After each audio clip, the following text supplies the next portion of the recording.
Hello viewers, welcome to my channel. আশা করি সবাই ভালো আছেন। তো আজকে আপনাদের সামনে যে নতুন ভিডিও নিয়ে এসেছি, এটা হচ্ছে বান মেরে কিভাবে শত্রুর জীবন তছনছ করে দিবেন তার একটা নকশা। তো শত্রু যদি আপনাকে অনেক বেশি ক্ষতিগ্রস্ত করে থাকে, তাহলে এই নকশা প্রয়োগের মাধ্যমে আপনি শত্রুর জীবনটাও তছনছ করে ফেলতে পারবেন। তো অবশ্যই ভিডিওটা দিয়ে কাজ করার পূর্বে আমার চ্যানেলটা অবশ্যই সাবস্ক্রাইব করবেন। ব্যক্তিগত যে কোনো কাজের জন্য স্ক্রিনে দেওয়া নাম্বারে ইমো, হোয়াটসঅ্যাপ অথবা সরাসরি ফোনে কথা বলে যে কোনো কাজ করাতে পারবেন, দেশে বা দেশের বাইরে থেকে। কারো যদি বই প্রয়োজন হয় সেক্ষেত্রেও নিতে পারবেন আমাদের থেকে, পিডিএফ অথবা হার্ড কপি। আর ভিডিওটা দেখার পূর্বে প্রথমত পুরো ভিডিওটা দেখবেন, তারপরে কাজ করবেন। আর এই ধরনের বান সাধারণত শত্রুর উপর প্রয়োগ না করাই ভালো। তো প্রথমত বলে রাখি, এই ধরনের বান প্রয়োগ করতে হলে অমাবস্যা লাগবে। অমাবস্যা ব্যতীত অন্য কোনো দিন বা তারিখে কাজ করতে পারবেন না।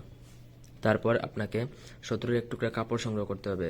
এই তাবিজটা লেখার মতন মানে মানে সাইজ হতে হবে, এই তাবিজটা যেন লিখতে পারেন। তারপর ওই কিসের উপরে, কাপড়টুকুর উপরে আপনি জাফরান কালি অথবা লাল কলম দ্বারা এই নকশাটা লিখবেন যেভাবে দেওয়া আছে। কিন্তু অমাবস্যার রাত্রে লিখতে হবে, যেদিন অমাবস্যা হবে সেদিন রাতে।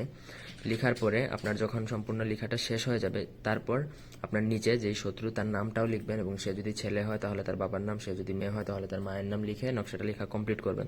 তারপর উলঙ্গ অবস্থায় যে কোনো 3 রাস্তার মোড়ে অথবা যে কোনো কবরস্থানে অথবা শ্মশান ঘাটে দাফন করলে হবে। আর এই 3টা যদি না আপনার কাছে যদি না থাকে, তাহলে এমন কোনো পুকুরে আপনি সেটা ফেলবেন যে পুকুরটা মানুষ ব্যবহার করে না। তো এটা করার ফলে শত্রুর উপর একটা দেও চালান হবে। এটা অনেক জঘন্য বা বাজে একটা দেও বা দেবতা যেটা বলেন, এটা চালান হবে, যার জন্য শত্রুর জীবন একবারে অতিষ্ঠ করে তুলবে ওটা।